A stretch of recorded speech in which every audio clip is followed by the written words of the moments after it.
So it would be the average over that maximum length. After you use that length, the remaining portion of that time of concentration path is going to be shallow concentrated flow. All right, so if the 300 foot was allowed and I had a 500 foot path, I would have 300 feet up here and then the 200 feet down here. And I would do the same thing, put in that 200 feet the flow length, provide the water course slope over that 200 feet, not over this 300, but the average slope over that 200 feet. I would tell it whether it's paved or unpaved, and it will compute my time of concentration.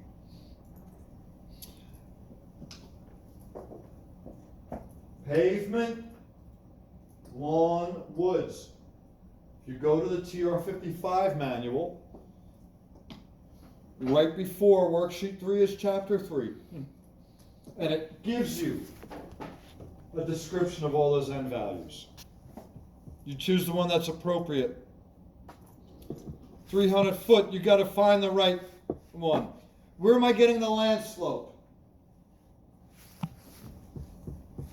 I'm going to look at my path, right? If my path was from here, how does water travel in relation to these contours?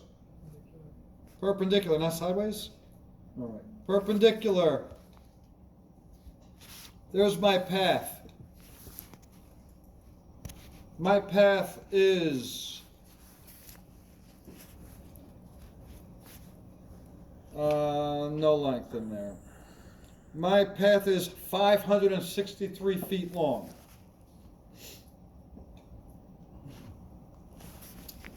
AutoCAD tips. Assuming that minimum sheet flow is 300 feet. I have this path. I need one polyline at 300 feet and one 200 feet, right? Yes? Right, especially if I want to find that elevation there and get the average slope from here to here and then from here to here. Yeah, I do. So take that path, copy it on top of itself. Lengthen command. Total. I'll use that 300 feet again. Oh, there's my 300 feet. Pull this one off. There it is right there. Put this back on to the end point. Remove that vertex. And there's my sheet flow at 300 feet in length. And there's my shallow concentrated flow.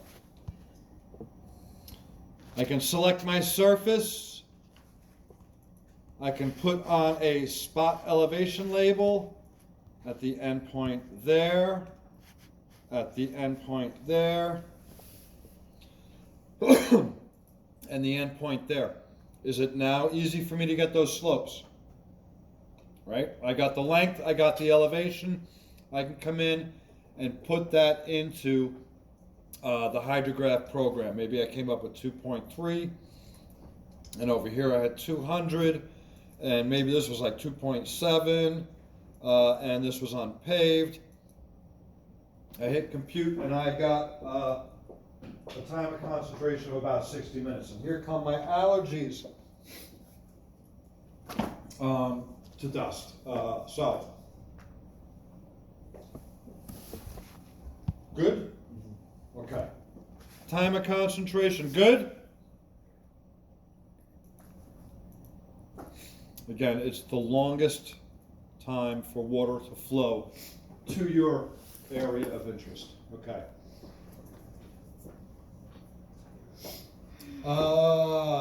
This is next, right? Yes? Yeah. Okay.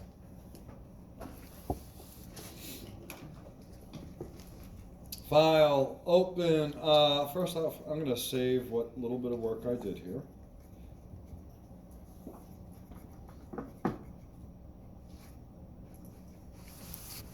And I'm going to go back to my roadway grading.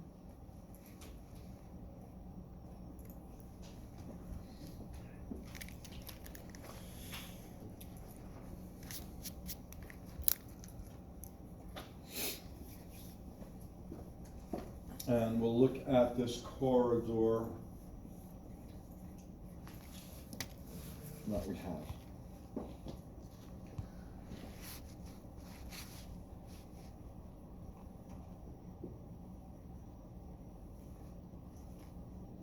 So I am going to call this temp, because I don't want to mess up the model I have, which seems to be working okay at this point.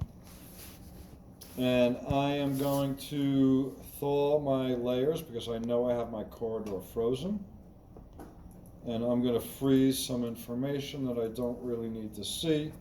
And let's look at our corridor, and not even the surface, just our corridor. And not even our feature lines. And over here, I'm going to go Plan, World, and VS2 to change my visual style. And I'm going to zoom in to my. What else I'm going to do is show you where you should have begun doing this process. And that is, I told you to have one basically. Oh, come on. Edit, remove, and what I told you guys to have basically one corridor, right? Going through all the straight sections. And this is a full corridor, and we can see the relation between, this is our assembly, and note the green line is the assembly, only the green line. Everything else is a sub-assembly. The green line is the assembly. This is our main typical section. You see it starts here on the center line, and it goes out. It's got bottom of curb, top of curb, top of curb, comes out to the right of way, and then daylights. And the daylight width, of course, is the one that varies, right? Everything else is constant. I have a constant width for the pavement, constant width for the walk, for the curb, and a constant width as I grade out it right away. And again, this is that cross slope. That's the storm sewers program was looking for, right? The roadway cross slope. And if I went to the profile and I saw my finished ground and it had the 5%, that's the longitudinal slope that it was looking for. And don't forget, as part of our design, this is that 50-foot right-of-way. And all this water has to drain to your system because this is the town's road. And it's all going to drain to these points and flow into the inlets.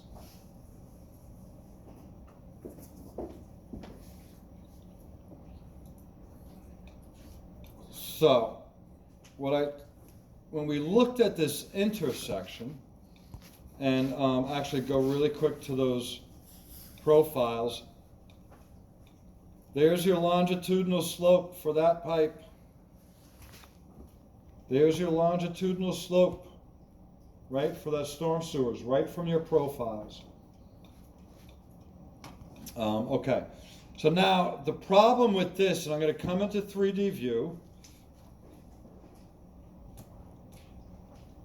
I don't have a 3D view set up. So I hold Shift and my middle mouse button down together and I swing on a star. And I look at this and all right. That makes sense, right? Does that look like the cross section of the road? Can we see the curb here, our right of way, and our little bit of daylight, right? Same thing over here. Our daylight, right of way grading in, our curb, the crown of our road. But this is not the connection we need, is it? Can I just bring this in and connect it like that? No, the geometry is all wrong, right? I gotta cut this curve out and make it connect here. I gotta make this one connect over here, and I gotta get the crowns to connect too, all right? Or maybe not the crowns, maybe just the gutter. So if I look at this cross section here,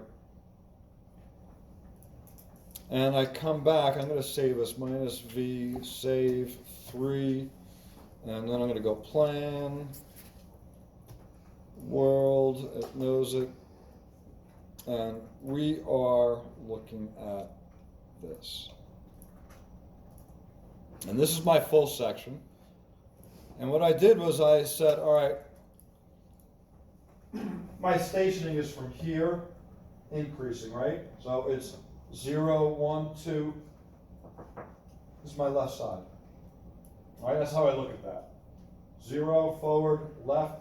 My left side, I gotta remove the curb from here to here, don't I? I gotta remove the dirt here to here, and the daylight here to here. So I just copied this subassembly, and again, I only copied the green line, not everything. And I went into the left side, and I just went erase. Does that look like now the cross section? And granted, it should be flipped, right? But does that look like the section that I want to come through here? I want it to have the daylight, the right-of-way, come to the curb, crown, pavement, and then end, right? No curb. All right. So I've got my two sections, and I renamed, I'm going to get rid of this because I have one, but I renamed this a logical name, right? And you see I gave it typical, no curb left. And I got my lazy capital finger on there. And what I did was I came into this and I wanted to turn on my subdivision.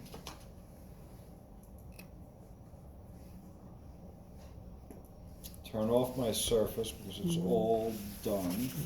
And my feature lines. Oh, hey. All right, so my subdivision is probably on the wrong layer, or frozen, or it can't be found. There it is.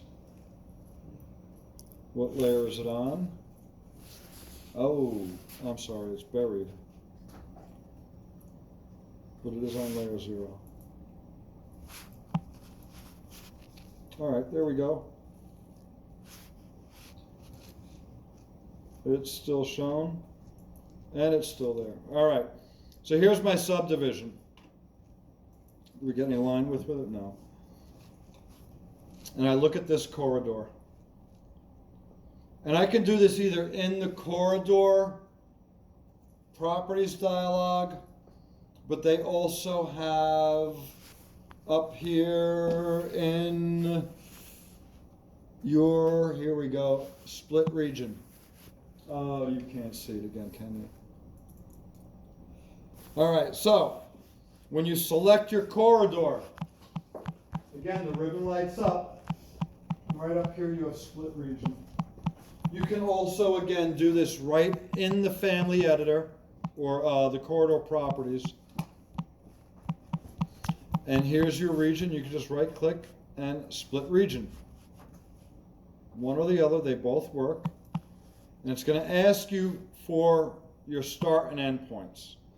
And again, I was using the start and end point for the curb or the right of way. And I gave it 2 points, and look, it made 2 regions. This is the first one from 0 up to this point. And we have the second one, and then we have the last one that I did from here out. This is good, right? Just the way I had it was good. And this was good. The only I need to change is the one in the middle. And the only thing I really need to change is that assembly. Instead of road, typical road, I'm gonna go typical road, no curb left. I hit OK, and let it rebuild.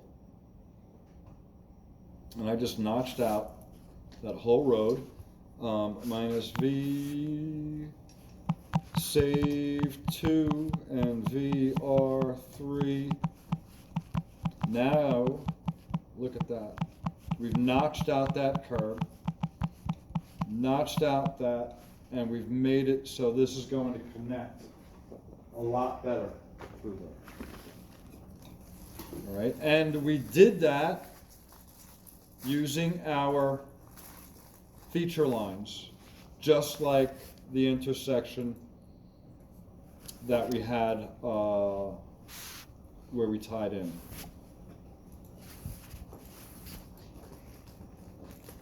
And there are all the feature lines from that intersection wrapped up and connecting those two corridors. So can you go over that again, because I got a little lost with the feature lines. Well, that's, I don't know if you were here, we went over the intersections a while ago, that's a lot. Does everyone have the feature lines and the intersections? All right, I hope. We don't have it because I was working on that and I missed that class. Okay. Who has good notes on it? Willing to share? Check. All right. We'll try to go over it again next week too. But it's Basically, we drew polylines on our connection points and polylines between them. These elevations we get from here. These elevations we get from here. And the ones in between, we just smooth them out. And that was a very, very general, very general description of what we're doing now. All right, but remember, feature lines, get your update 3 on if you're working on your own laptop. 20.3 will fix a lot of the, here, this is what I was saying, when we have feature lines, before the update, if I snapped it to that endpoint, the elevation would not, like that, it would not follow. And now it does. See how it's picking up the elevations? Previously, it would move it horizontally, but not move it vertically. And this is actually over there. And this one is actually over here. Professor? Yes. This might be a stupid question, but how do you get a second window to show up so you can work in both? Okay. Dun, dun, dun. These are the special little buttons that appear in every viewport. They're over here too. If I click, they make this active. This, I'm sorry. This plus sign is the big one because you have a viewport configuration, and I just go 2 vertical, or you can go single, or you can go 2 horizontal. This is useful plan profile, right, for a horizontal road. 2 vertical, I like doing this for 3D, 2D, plan section, plan detail, but it makes it very easy to see this detail as we're working on it. All right. Are we okay with the split region? Better?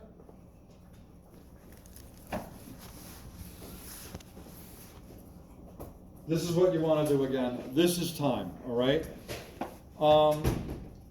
Let me review the process verbally, all right?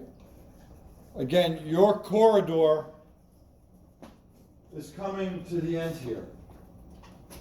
You should be drawing a polyline at the end of your corridor, because that's a tie-in. This design to this design. So we have to draw a polyline. Draw a We polyline. put, okay. Draw a polyline from your crown to your center. You should have your bottom a curve. Bring that in. You can use offsets to make a top in your right of way. You know all the elevations on this because it comes from this corridor. You make this a feature line, you get elevations from that surface. The endpoints of all of these guys come up to meet this. You know the slope of this from your profile. Start here, put your profile slope on. Start here at the bottom of curve, profile slope, negative profile slope.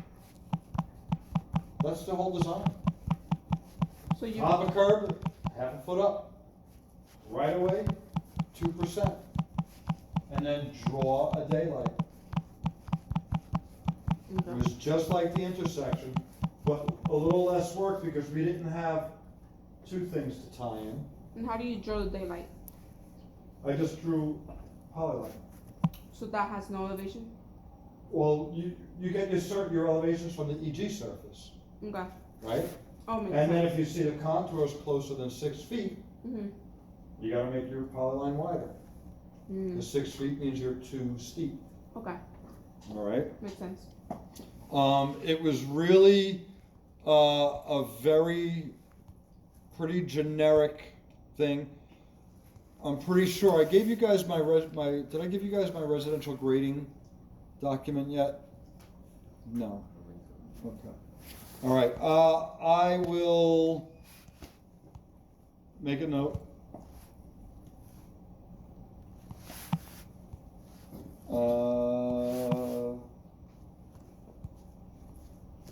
And that note is going to be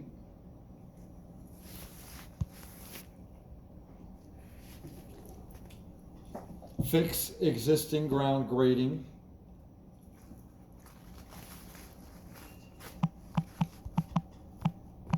And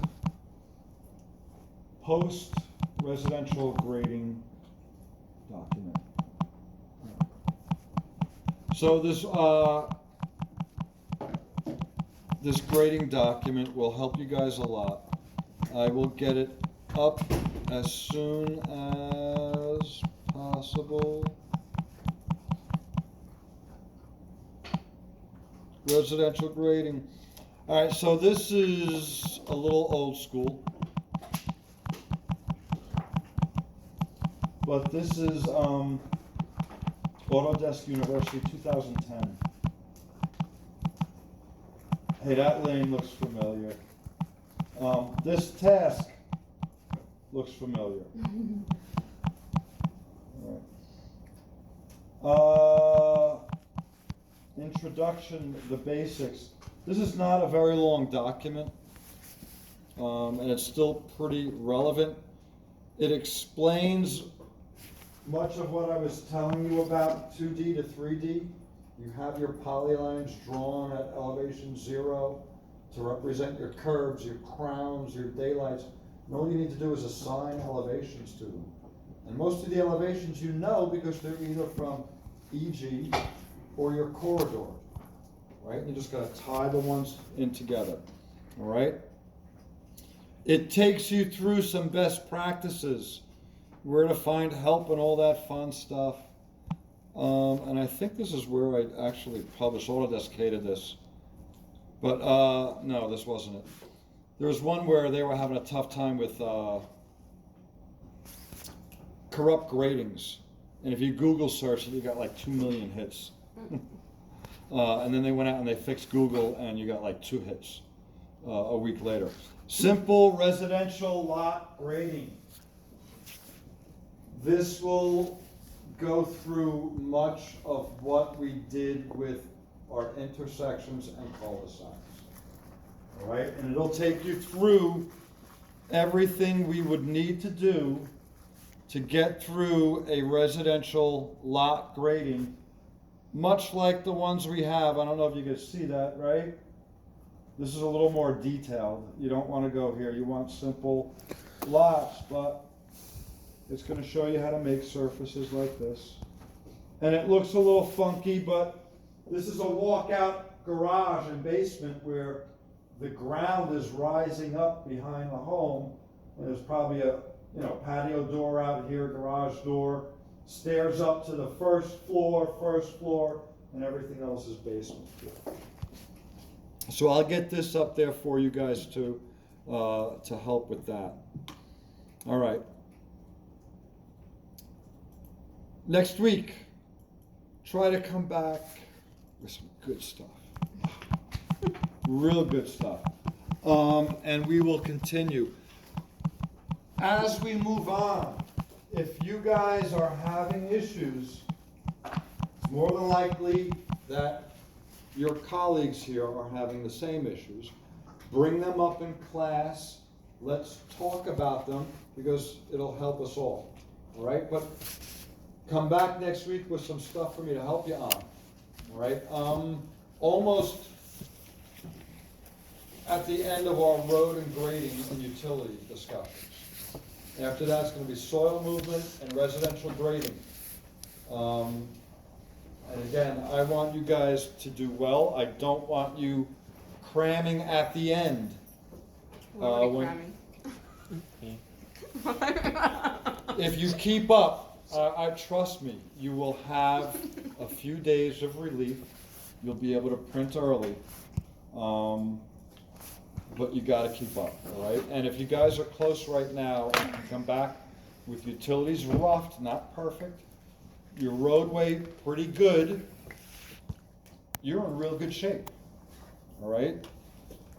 With that, go in peace. Have a good week.